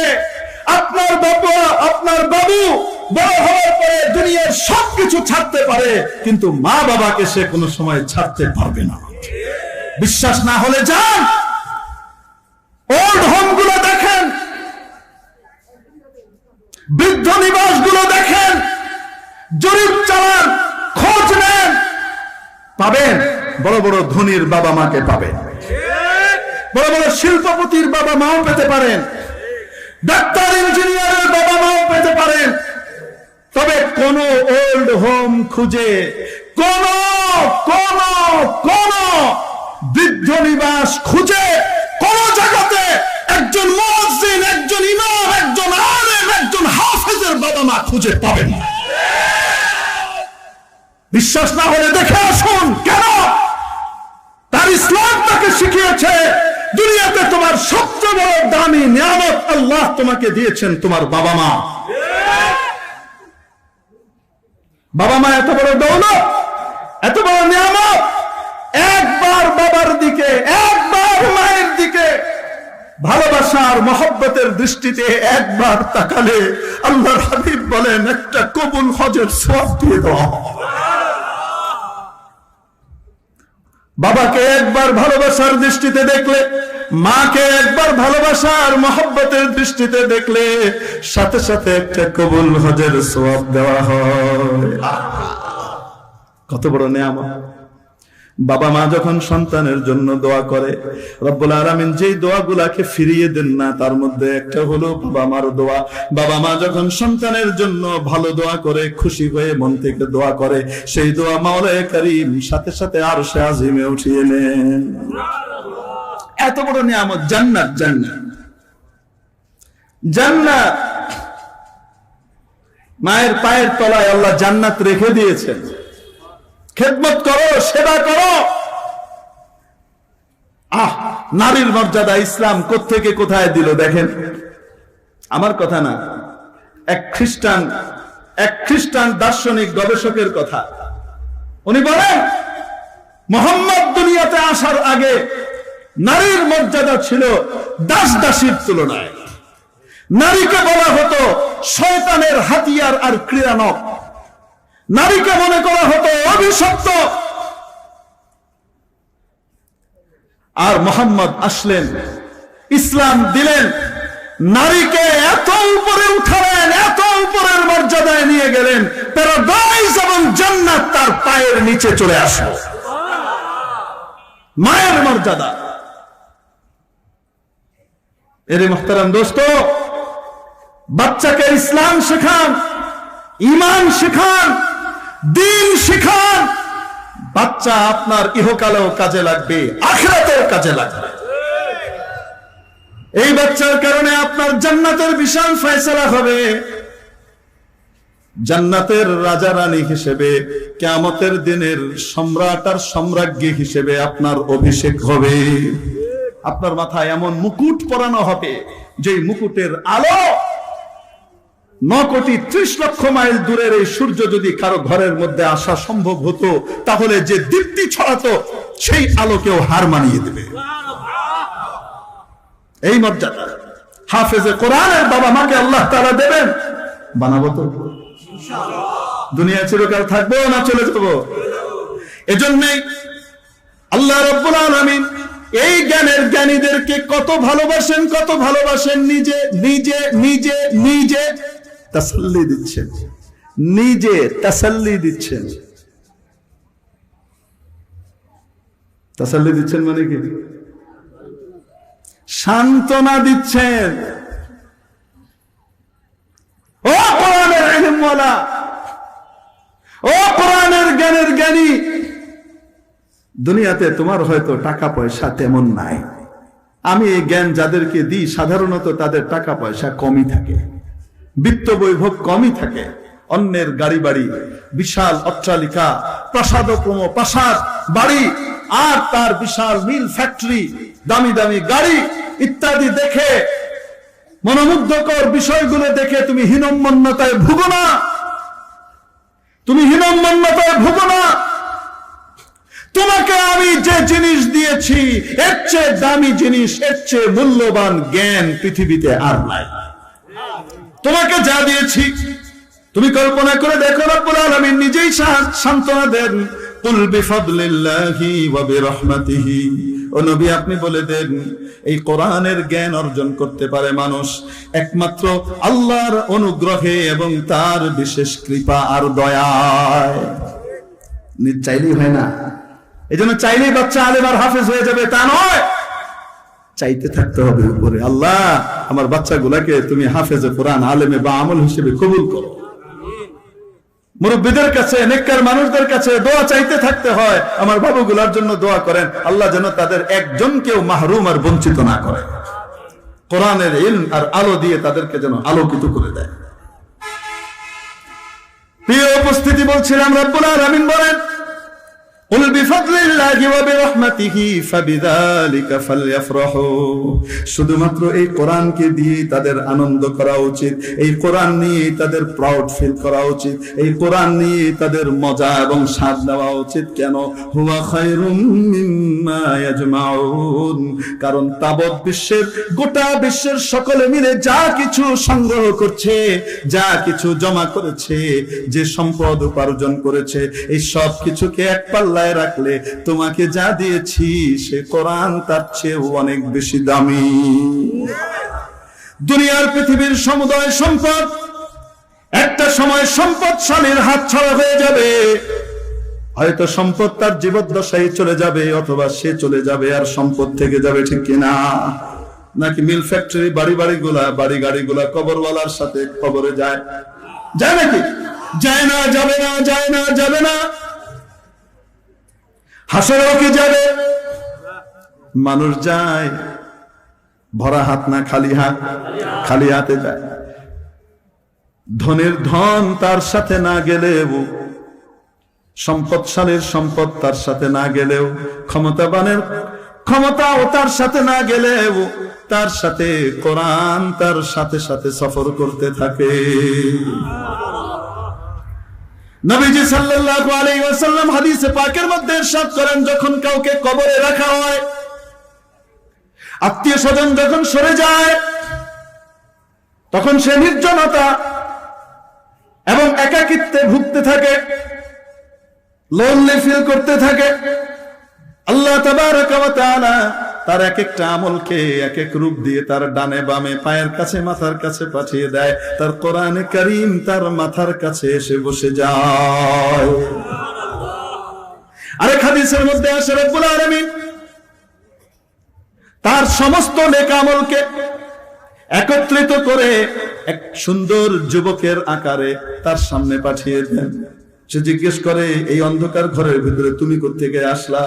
তোমাকে দেখেই তো কল্যাণ আর কল্যাণ বোঝা যায়, তোমাকে দেখেই বোঝা যায় যে তুমি আমার জন্য কোনো আনন্দের ভালো বার্তা নিয়ে এসেছো। কেউ তো নাই, আমার বাবাও নাই, মা নাই, ছেলেও নাই, সন্তান নাই, স্ত্রী নাই, স্বামী নাই, আত্মীয় স্বজন কেউ নাই, বন্ধু বান্ধব কেউ নাই, সবাই তো চলে গেছে, তুমি কোত্থেকে আসলা, তুমি কে? সে উত্তর দেয়, আনা আমালুকা সালিহ, দুনিয়াতে তুমি যে নেক কাজগুলা করেছিলা, কোরআন তেলাওয়াত করা, নামাজ পড়া, কোরআনের উপরে আমল করা, রোজা রাখা, হজ করা, যাকাত দেওয়া, গরিব দুঃখীর পাশে দাঁড়ানো, মানুষের সেবা করা, মা বাবার খেদমত করা, মা বাবাকে খুশি করা, আত্মীয় স্বজনের হক আদায় করা, প্রতিবেশীর হক আদায় করা, দেশ এবং জাতির হক আদায় করা, যেগুলো নেক কাজগুলো তুমি করেছিলে, সেই নেক কাজগুলোকে রব্বুল আলামিন আজকে আমার আকৃতিতে পাঠিয়ে দিয়েছে। আনা আমালুকা সালিহ, আমি তোমার নেক আমল সবাই তোমার কাছ থেকে বিচ্ছিন্ন করেও আমি বিচ্ছিন্ন হব না। আমি আছি এখানে, আমি থাকবো হাসরে, আমি তোমাকে জান্নাতে পৌঁছানোর আগে আলাদা হব না। নবীজি বলেন কোরআনে কারীম বান্দাকে এই কথা বলবে, কবরেও তার পাশে থাকবে, হাসরেও তার পাশে থাকবে, যতক্ষণ পর্যন্ত রব্বুল আলামিন কোরআনওয়ালার কোরআনের সুপারিশ শুনে তাকে জান্নাতি না করবেন, কোরআন মাওলার দরবার ছাড়বে না। আল্লাহর হাবিব বলেন কিয়ামতের দিন সুপারিশকারী তো অনেকে হবেন। সর্বপ্রথম সুপারিশের সুযোগ দেওয়া হবে নবী রাসূলদেরকে, তারপরে আলেম ওলামাকে, নবীর ওয়ারিসদেরকে, তারপরে অনুমতি দেওয়া হবে শহীদদেরকে, হাজীদেরকে, বিভিন্ন ক্যাটাগরিতে সুপারিশের সুযোগ দেওয়া হবে। কিন্তু আল্লাহর হাবিব বলেন কিয়ামতের দিন সবচেয়ে জোরালো সুপারিশকারী, সবচেয়ে কড়া সুপারিশকারী হবে কোরআনে কারীম। অনেকে সুপারিশ করবে, আল্লাহ তাআলা সুপারিশ রাখলেন না, নাও রাখতে পারেন, কিন্তু কোরআনের সুপারিশকে যদি আল্লাহ ডিনাই করে দেন, কোরআন বলবে ইয়া আল্লাহ তুমি তোমার জাত আর সত্তার ভিতর থেকে আমাকে বিচ্ছিন্ন করে দাও, আমি সুপারিশ করছি, সে আমার উপরে আমল করেছে, সে আমাকে ভালোবেসেছে, সে আমার হক আদায় করেছে, আল্লাহ তাকে জান্নাতে পৌঁছানোর আগ পর্যন্ত আমি তার থেকে বিচ্ছিন্ন হব না। যদি তাকে জাহান্নামে দিতে হয় আমাকে সহ দেওয়া লাগবে। আর কোরআন কোনদিন জাহান্নামে যাবে না, কোরআন ওয়ালার জন্য জান্নাত অবধারিত হয়ে যাবে। এজন্য সর্বশ্রেষ্ঠ বিষয় হলো নবীজি বলেন কোন আলিমান, সম্ভব হলে কোরআনের জ্ঞানী হয়ে যাও, আলিম হয়ে যাও, আও মুতাআল্লিমান, যদি তা না পারো তাহলে মুতাআল্লিম, শিক্ষার্থী হও, কোরআনের শিক্ষার্থী হও, স্টুডেন্ট হও। নিয়মিত স্টুডেন্ট যেমন হয় মানুষ মাদ্রাসায় ভর্তি হয়ে, অনিয়মিত ভাবেও স্টুডেন্ট হওয়া যায়, ঠিক কিনা? হুজুর আমার তো বয়স হয়ে গেছে, আমি বুড়ো হয়ে গেছি, আমি যুবক হয়ে গেছি, আমি তো অন্য লাইনে পড়াশোনা করেছি, এখন চাই আমি কোরআনের সাথে আমি সম্পৃক্ত হব, আমি কিভাবে করব? আমার তো সেই সময় সুযোগ নেই। আসেন জামিয়া আশরাফিয়াতে আসেন, এসে হুজুরকে বলেন হুজুর আমাদের জন্য পড়ার ব্যবস্থা করে দেন, সন্ধ্যাকালীন পড়ার ব্যবস্থা করে দেন, আমরা একটু কিছু সময় করে করে কোরআন শিখে শিখে কোরআনের ছাত্র হতে চাই। পারবো কি পারবো না? কোরআনের মাসলা মাসাইল আলেম ওলামার কাছ থেকে শিখতে থাকি, শিখতে থাকি, শিখতে থাকি। নবীজি বলেন মান খারাজা লিতালাবিল ইলমি ফাহুয়া ফি সাবিলিল্লাহ, যে ব্যক্তি ইলম তলব করার জন্য, ইলম শিখার জন্য ঘর থেকে বের হয়, সে আল্লাহর রাস্তায় চলে যায়। আর যদি আল্লাহর রাস্তায় কারো মৃত্যু আসে, সে শহীদের মর্যাদা পায়।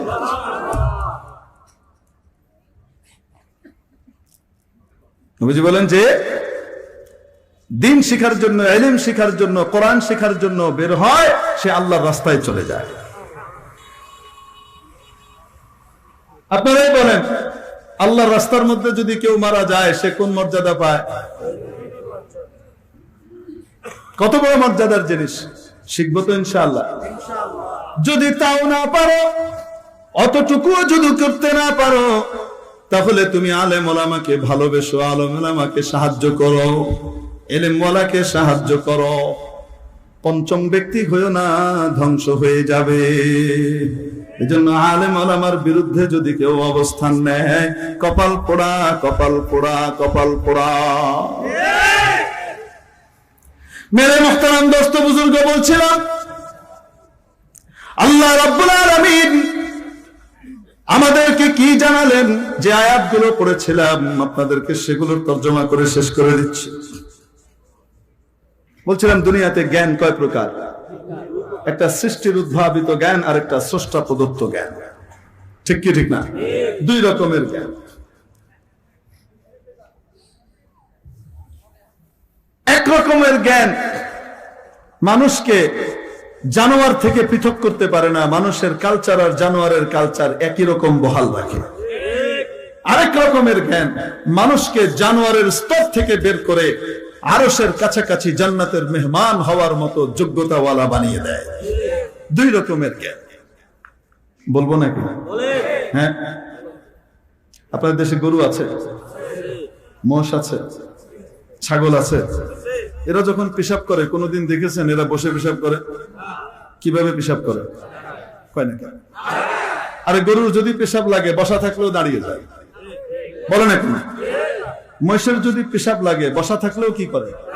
দাঁড়িয়ে যায়। তো দাঁড়িয়ে দাঁড়িয়ে মুতা কার স্বভাব? জানোয়ারের স্বভাব। কার কালচার? কাউ কালচার, গরু কালচার। তাই না? কেন? কিসের কালচার? গরুর কালচার, দাঁড়িয়ে মুতা। বলেন তো দেখি, পৃথিবীর বড় বড় বিদ্যাপীঠ গুলো থেকে উচ্চ শিক্ষায় শিক্ষিত ব্যক্তিরা এয়ারপোর্টে বিভিন্ন জায়গায় খাড়ায় খাড়ায় মুতে কিনা? এত শিক্ষা নেওয়ার পরেও জানোয়ার থেকে পৃথক হতে পারে না। তো এই জ্ঞান মানুষকে মানুষ বানায় না, জানোয়ার থেকে আলাদা করতে পারে না। কিন্তু কোরআনের জ্ঞান মানুষকে জানোয়ারের স্তর থেকে আরশে আজিমের মালিকের বন্ধুত্বের আসনে আসীন করে দেয়।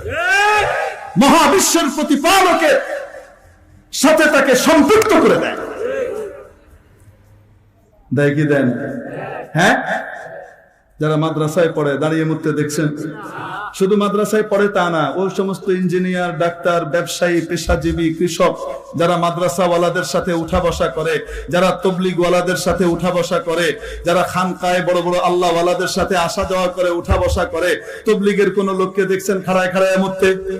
চিল্লা লাগানো, 3 চিল্লা লাগানো মানুষকে দেখছেন খাড়ায় মুততে? কেন? নবীওয়ালা ইলম, আল্লাহর দেওয়া ইলমের সাথে তার সম্পর্ক হয়ে গেছে।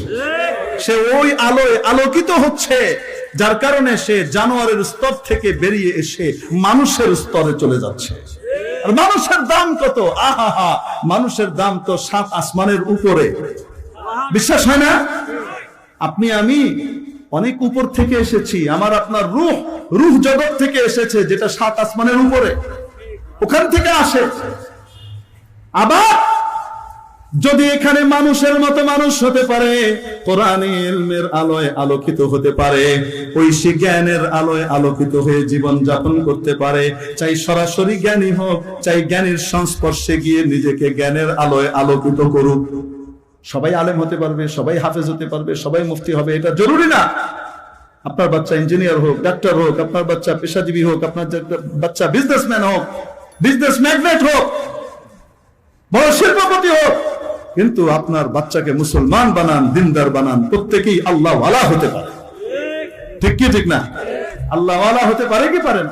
হ্যাঁ। এই ব্যক্তির দাম কেমন হয় জানেন? কেমন হয়? দুনিয়া থেকে যখন তার যাওয়ার সময় আসে, আজরাইল আলাইহিস সালাম আসেন, 500 থেকে শুরু করে 70,000 ফেরেশতার বিশাল বাহিনী নিয়ে আসেন তাকে অভ্যর্থনা জানানোর জন্য। এখানে এসে তার সামনে থেকে 2 সারিতে ফেরেশতারা দাঁড়িয়ে যায় তার গন্তব্য পর্যন্ত। ফেরেশতারা দাঁড়িয়ে যান, প্রত্যেকের হাতে জান্নাতের ফুলের থোকা থাকে। এক এক ফুল এক এক ঘ্রাণের, এক এক রঙের, এক এক রকমের হয়, অকল্পনীয় সুন্দর হয়। এভাবে তারা দাঁড়িয়ে থাকে, 2 পাশে লাইন ধরে দাঁড়িয়ে যায়। আর আজরাইল আলাইহিস সালাম এসে জান্নাতি একটা রুমাল বের করেন, বের করে সুগন্ধিযুক্ত রুমাল ওই মৃত ব্যক্তির, ওই মৃত্যু পথযাত্রী ব্যক্তির থুতনির নিচে রাখেন আর বলেন, ও পবিত্র আত্মা, ও প্রশান্ত আত্মা, যে তোমার রবের কাছে যেতে প্রশান্তি বোধ করো, ও আত্মা তুমি তোমার রবের কাছে ফিরে চলো, ফিরে চলো, তোমার রব তোমার উপরে সন্তুষ্ট, তুমিও তোমার রবের কাছে গিয়ে সন্তুষ্ট। তখন রূহ বেরিয়ে আসে।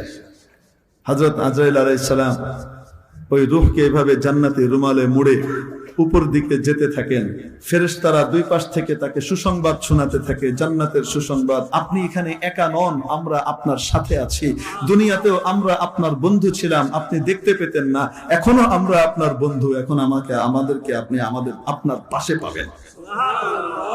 নাহনু আউলিয়াউকুম ফিল হায়াতিদ দুনিয়া ওয়া ফিল আখিরা ওয়া লাকুম ফিহা মা তাশতাহি আনফুসুকুম ওয়া লাকুম ফিহা মা তাদউন। চলুন, আপনি মানুষ হয়ে এসেছেন, আপনি আল্লাহর অ্যাম্বাসেডর হওয়ার যোগ্যতা অর্জন করে এসেছেন। আপনার মর্যাদা, আপনার ট্রিটমেন্ট ভিভিআইপি ট্রিটমেন্ট হবে। চলেন উপরের দিকে। তাকে নিয়ে যেতে থাকে, যে রাস্তা দিয়ে রূহ যেতে থাকে তার চারিদিকে সুগন্ধি ছড়িয়ে পড়ে, রূহ থেকে সুগন্ধি বের হয়, নেক আমলের সুগন্ধি। প্রথম আসমান পার করার পরে প্রথম আসমানের ফেরেশতারা বলতে থাকে, কে যায় যার সুগন্ধিতে গোটা আসমান, গোটা প্রথম আসমান মাতোয়ারা হয়ে গেছে, কে যায়? বলা হয় অমুকের ছেলে অমুক, অমুকের মেয়ে অমুক যায়। সে আল্লাহর বড় প্রিয় পাত্র, উনি আল্লাহর বড় প্রিয় পাত্রী ছিলেন, উনি যাচ্ছেন। এভাবে তাকে অভ্যর্থনা করা হতে থাকে। আপনাদের দুনিয়াতে দেখেছেন না? দেখেন নাই? প্রেসিডেন্ট, প্রধানমন্ত্রী অথবা কোনো মন্ত্রী মহোদয় অথবা কোনো এমপি সাহেব, কোনো ভিআইপি যখন নাকি যান, এক জেলা থেকে যখন আরেক জেলায় পা দেন, তখন এই জেলার পুলিশরা ওই জেলার পুলিশদের কাছে তাকে হস্তান্তর করে দেন। ওখানকার পুলিশ দায়িত্ব নেয় ওই সীমানা থেকে, নেয় কি নেয় না? ওনারা তাকে এগিয়ে দিতে দিতে ওই জেলার শেষ সীমানা পর্যন্ত যান। ওইখানে আবার পরের জেলার প্রোটোকল বাহিনী কি থাকে? হাজির থাকে। তারা আবার ওই মন্ত্রী মহোদয়কে এগিয়ে নিয়ে যান। হয় কি হয় না? ঠিক এরকম হাদিসের মধ্যে ভেবেই আসে। দুনিয়া থেকে ফেরেশতারা যখন চলে যান, প্রথম আসমানের ফেরেশতারা তাকে রিসিভ করে নিয়ে উপরে চলে যান, নিচের ফেরেশতারা নিচে নেমে আসেন। প্রথম আসমানের ফেরেশতারা দ্বিতীয় আসমান পর্যন্ত যাওয়ার পরে দ্বিতীয় আসমানের ফেরেশতারা ওনাকে রিসিভ করে নিয়ে উপরের দিকে যেতে থাকেন। এভাবে যেতে যেতে 7 আসমান পার হওয়ার পরে তার জন্য যে জায়গা বরাদ্দ হয়, আল্লাহ রাব্বুল আলামিন বলেন, আমার এই বান্দাকে আলা ইল্লিয়িন, সর্বোচ্চ স্তরে তাকে রেখে দাও। ওখানে সে যায়, যাওয়ার সাথে সাথে তার দুনিয়ায় পরিচিত যে ব্যক্তিবর্গ তাদের সাথে দেখা হয়। তারা জিজ্ঞেস করতে থাকে, অমুক কেমন আছে, তমুক কেমন আছে। হাদিসের মধ্যে এসছে এগুলা, অমুক কেমন আছে, তমুক কেমন আছে। হ্যাঁ, অমুক ভালো আছে, এই অবস্থা। অমুকের তো অবস্থা খারাপ, নাস্তিক হয়ে গেছে, নষ্ট হয়ে গেছে। অমুকের তো অবস্থা ঠিক নাই, নামে তো মুসলমান, আসলে একদম কাফের। অমুকের অবস্থা খুব ভালো, মাশাআল্লাহ, আগে তো একটু দুষ্টামি করতো, উল্টাপাল্টা করতো, মদ গাঁজা খেত, আলহামদুলিল্লাহ এখন সবকিছু ছেড়ে এখন সে পাক্কা নিক্কার পরহেজগার হয়ে গেছে। আগে তাকে নিয়ে এলাকাবাসী বড় পেরেশান ছিল, আলেম ওলামার সাথে থেকে তবলিগ ওয়ালাদের সাথে উঠা বসা করে এখন তার ভিতরে এমন আমূল পরিবর্তন এসেছে, যাকে টেনে মসজিদে আনা যেত না, এখন তাকে মসজিদ থেকে বের করা যায় না, এত ভালো হয়ে গেছে। তো তারা খুশি হতে থাকে, খবর নিতে থাকে, ইস্তাখবিরুন, তারা তার কাছ থেকে দুনিয়ার সংবাদ নেয়। কারো ব্যাপারে জিজ্ঞেস করে, অমুকের অবস্থা কেমন, অমুক কেমন আছে। অমুক তো অনেকদিন আগেই মারা গেছে, অনেকদিন আগে মারা গেছে, এখানে তো আসে নাই। হায় হায় হায়, মনে হয় তার জন্য দুর্ভাগ্য লিখে দেয়া হয়েছে, সে মনে হয় সিজ্জি নেই, সে মনে হয় জেলখানায় গিয়েছে, এখানে জায়গা হয়নি তার। মানুষের মর্যাদা কি? যদি মানুষ মানুষ হতে পারে, কোরআনের আলোয় যদি আলোকিত হতে পারে, আল্লাহর দেওয়া ইলম আর জ্ঞান অনুযায়ী যদি নিজের জীবনকে পরিচালিত করতে পারে, নবীজি সাল্লাল্লাহু আলাইহি সাল্লামের তরিকা অনুযায়ী নিজের জীবনকে নির্বাহ করতে পারে, তার মর্যাদা ফেরেশতারও উপরে উঠে যায়। আর না হলে দেখতে মানুষ হতে পারে, দুনিয়ার মানুষ তাকে বিশাল সম্মান দিতে পারে, কিন্তু সে জানোয়ারেরও অধম। আমি বলি নাই, আল্লাহ বলেছেন, ওয়ালাকাদ যারানা লিজাহান্নামা কাসীরাম মিনাল জিন্নি ওয়াল ইনস। দারানা বিমানা খালাকনা, আমি সৃষ্টি করেছি বহু সংখ্যক জিন এবং ইনসানকে জাহান্নামের জন্য। তাদের লক্ষণগুলো শুনে নাও। লাহুম কুলুবুন লা ইয়াফকাহুনা বিহা, তাদেরকে হৃদয় দিয়েছি ভাবার জন্য, ভাবার জিনিস ভাবে না, উল্টো জিনিস ভাবে। ওয়ালাহুম আয়ুনুন লা ইউবসিরুনা বিহা, চোখ দিয়েছি দেখার জন্য, যা দেখার তা দেখে না, উল্টাগুলা দেখে। ওয়ালাহুম আযানুন লা ইয়াসমাউনা বিহা, কান দিয়েছি শুনে না, আজান শুনলে বেশ্যার ডাক মনে হয়। এক বদমাশ দুনিয়া থেকে গিয়েছে, এখন নাই, নাম আর বলবো না, নাম বলতে মন চায় না, মুখ পচে যাবে, এগুলোর নাম নেই। ঠিক আছে, বাংলাদেশের নাম করা এক কবি ছিল, হ্যাঁ, বলছে ফজরের সময় আজান শুনলে বেশ্যার ডাকের মতো মনে হয়। বেশ্যার ডাক তো সে চিনে যে বেশ্যার সাথে উঠা বসা করে, আমরা তো চিনি না, সত্যি বলতে পারবো না, বলতে পারবো না তো কেমন কি ডাক হয়। ওয়ালাহুম আযানুন লা ইয়াসমাউনা বিহা, কান দিয়েছি শোনার জন্য, আমার গরিমা শুনবে, আমার মাহাত্ম্য শুনবে, আমার গুণগান শুনবে, আমার বৈধ জিনিসগুলো শুনে তার মস্তিষ্ককে চিন্তা করে খেলিয়ে সে আমার সৃষ্টি জগৎ নিয়ে ভাববে। এত বড় সৃষ্টি জগৎ নিয়ে ভেবে সে শেষ পর্যন্ত বলবে, রব্বানা মা খালাকতা হাযা বাতিলা, তুমি অনর্থকে আসমান জমিনকে সৃষ্টি করনি মাবুদ, অতএব আমাকে জাহান্নামের আগুন থেকে আমাদেরকে মুক্তি দিয়ে দাও। এরা হলো প্রকৃত বুদ্ধিমান, আল্লাহ নিজে বলেছেন সূরা আলে ইমরানের শেষ রুকু। এরা হলো প্রকৃত বুদ্ধিমান, যারা নাকি আল্লাহর সৃষ্টি নিয়ে ভাবে আর এই কথা বলে। এরাও দেখে, এরাও শোনে, এরাও ভাবে, আর ওরাও ভাবে, ওরাও শুনে, ওরাও ভাবে, দেখে। কিন্তু আল্লাহ বলেন ওদের দেখা দেখা নয়, ওদের শোনা শোনা নয়, ওদের ভাবা ভাবা নয়। মানে যা করার দরকার ছিল সেটা করেনি, বাকি সব করেছে। আল্লাহ তাআলা বলেন এদের উদাহরণ শুনবা, এরা আসলে কি? উলাইকা কাল আনআম, এরা চতুষ্পদ জন্তু জানোয়ারের মতো। বালহুম আদাল, তার চেয়েও বিভ্রান্ত, তার চেয়েও মূর্খ এবং নিকৃষ্ট। এরা হচ্ছে অধম, বালহুম আদাল।